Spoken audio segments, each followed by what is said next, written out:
Hey everyone, this is going to be my Game of Thrones Season 8, Episode 3 preview video.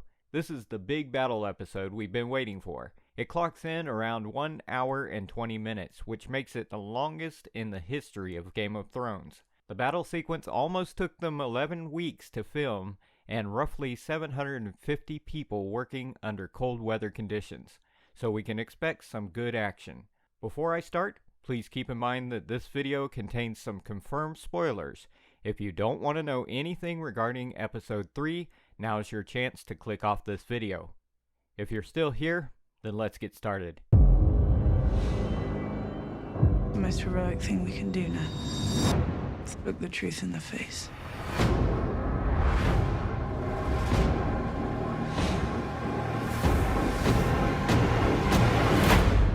The Night King is coming.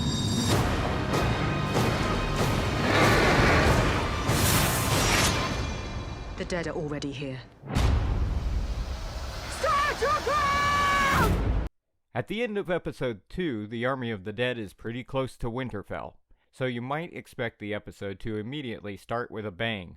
But the battle won't start from the first minute, since the North will take some time to prepare its defenses. Jorah, Brienne, Grey Worm, and Jaime will all be in the front line to defend Winterfell. Before the battle begins, Lord Varys, Gilly, Little Sam, and others will be moved to the crypts of Winterfell for their safety. Tyrion might also be there since Dany ordered him to go, and Davos will be guarding the castle. Now let's talk about the battle. The first big spoiler is that the Night King won't fight.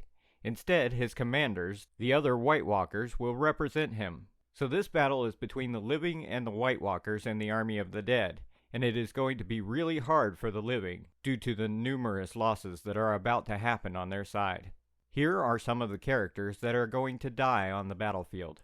Kendry will die on the battlefield. Apparently, a White Walker stabs him. However, he will be resurrected by Beric. Next on the list is Jaime. This doesn't come as a surprise because I predicted it a long time ago. Anyway, Jaime is no longer the fighter he once was, and he has escaped death for multiple times now. Bronn usually sticks around him to watch his back, but sadly, this time he won't be around to save him. Jaime will die in the arms of Brienne, who is fighting beside him on the battlefield, and this was foreshadowed in Season 5. Boring. How do you want to go? You know, I'm stuff the woman I love. She want the same thing. This clip confirms that Jaime loves Brienne, not Cersei. His death will be heroic and emotional. His noble sacrifice will be remembered for 1,000 years, with songs written praising of all his great deeds. Next on the list is Jorah, who is also going to sacrifice his life in order to save everyone. Apparently he defends the gates so that everyone can escape. His last moment is with Lyanna Mormont, and he recites his house words, "Here we stand." Jorah will die at the end of the battle when the living have no other option except to flee, because by this time the living will have lost Winterfell. For those who are anticipating Melisandre's return, it is confirmed that she doesn't appear in this episode. You'll have to wait for the next one. If you're anxious to know about the characters that are going to survive, here is the list.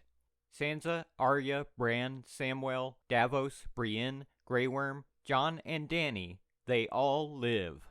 A lot of Arya Stark fans will be relieved hearing this, since in the trailer we've seen her running in the halls of Winterfell with her face partially covered in blood. A lot of people thought she might die.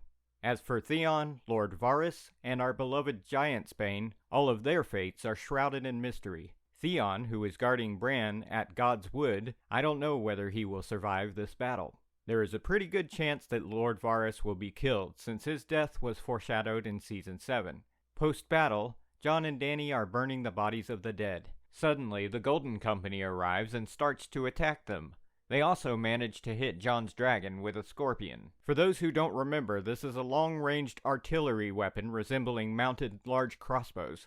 It is the same old weapon that Bronn used to attack Drogon in Season 7.